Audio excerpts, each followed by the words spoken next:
My favorite relics in Slay the Spire 2 are the ones that I have the easiest time consistently winning with. Starting off with Niao, Phial holster.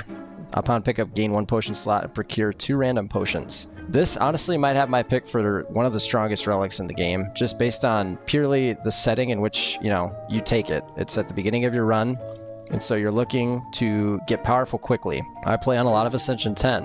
In Ascension 10, you have 1 less potion slot. So this relic completely negates that. It also gives you 2 random potions, which perfectly sets you up to be able to take early elites without losing as much HP because you have those potions to make those fights easier, hopefully.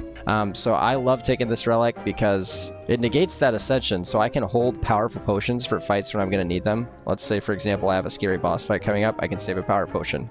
Or I know I'm going to be fighting the Entomancer soon, I can save Thorns potion. And additionally, it sets me up at Act 1 to be able to take elites early, get a lot of good cards, get a lot of good relics, and just keep stacking wins and hopefully power scale myself into an easy win. My favorite relic from Orbis is the Archaic Tooth.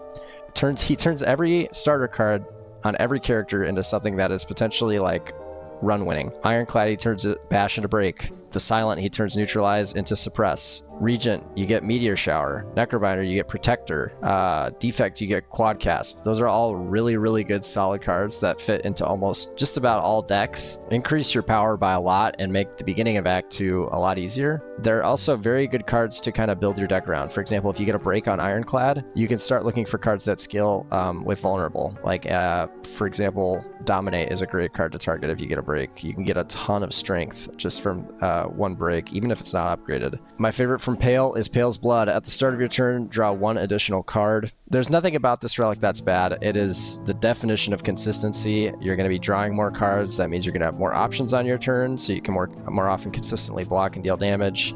Additionally, you're going to be able to get through your deck more quickly so that you can consistently get the cards you need to get down, like powers and skills, into play. You don't have to do anything to gain a benefit from this. You simply click on the relic and take it, and from then on out, you're going to be drawing more cards and have more options available to you on every single turn. Very good, extremely consistent, fits into almost any deck. You don't need to have anything set up to make this good. You just take the relic and you reap the benefits. Moving on to Tezcatara. This also, I think, is in contention for one of the strongest relics of the game. Storybook. Upon pickup, add 1 Brightest Flame to your deck. I've talked to a lot of people who are afraid of this card. They think the losing the max HP is too big of a downside, but I think this card is one of the strongest cards ever released in Slay the Spire. This card is essentially just giving you a free turn for 1 max HP. Upgraded, it gives you an additional energy and an additional draw. So if you feel like you're about to take a ton of damage, just play this and hopefully you can block it all. If you feel like you can't kill this guy fast enough, just play this and do some more damage. It lets you do more of anything you need to do. It lets you get stuff down. It keeps you alive. It helps you deal more damage, all for the cost of just 1 max HP. And when you consider how much max HP every character in this game has, the lowest one is Necrobinder. He has 66. He starts with that. He has the potential to gain more, to fuel this card even more throughout the run through events and relics. But even if you don't, even if with 66 max HP, I believe that you could comfortably play this card like 30 plus times in a run, and you could have like 30 max HP and still be fine, because what this card is going to allow you to do is avoid taking damage and get out of fights. You can get more max HP to fuel this card even more. And if you're really that afraid of the max HP being low on your character, then just don't play the card. You can have it available to you so you can play it in a desperate time. But if you're in a hallway fight and it's an easy one and you don't need it, then don't play it and just save your max HP. So extremely strong. Next up, for non-UPeep, my favorite relic from non-UPeep is the Brilliant Scarf. This allows you to take super expensive cards that you normally wouldn't be able to very easily play. I'm talking about all the form cards: Void Form, Serpent Form, Echo Form, all these cards that are extremely powerful that are just super hard to get down. This card this relic allows you to play freely. And so that just scales your power so much, especially towards the end of a run. And I love taking this, especially on the Regent, where not only does it eliminate the energy cost, but it eliminates the star cost. So it's effectively paying for 2 currencies. So one of my favorite relics, tanks. My favorite relic from tanks is the Iron Club. This is a lot like Pael's Blood. It's not flashy, but it's just so consistently good, especially towards the end of the game. Every 4 cards you play, draw 1 card. So you're going to just be playing cards. That's how you play the game, is you play cards. So you're just going to be benefiting from this without really having to work for it, and it's going to give you more options.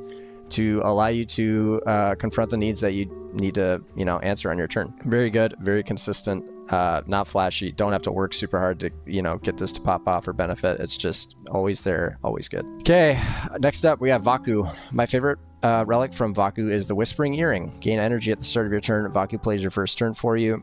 Why is this good? I feel like it's important to note that when you gain the energy, Vaku also gains the energy on your first turn. What he does is he's just going to play every card that he can. He's going to have more fuel, so he can play more cards from your hand because he's gaining an additional energy. I feel like every time I play and take this, I built a deck out that is good enough to play a lot of cards, hopefully. Like, I've taken a lot of energy and draw cards so that, you know, if Vaku does draw those, he's going to play them if he can. So let's say I put a turbo in my deck. He's going to play a turbo, and then he's going to continue to play cards.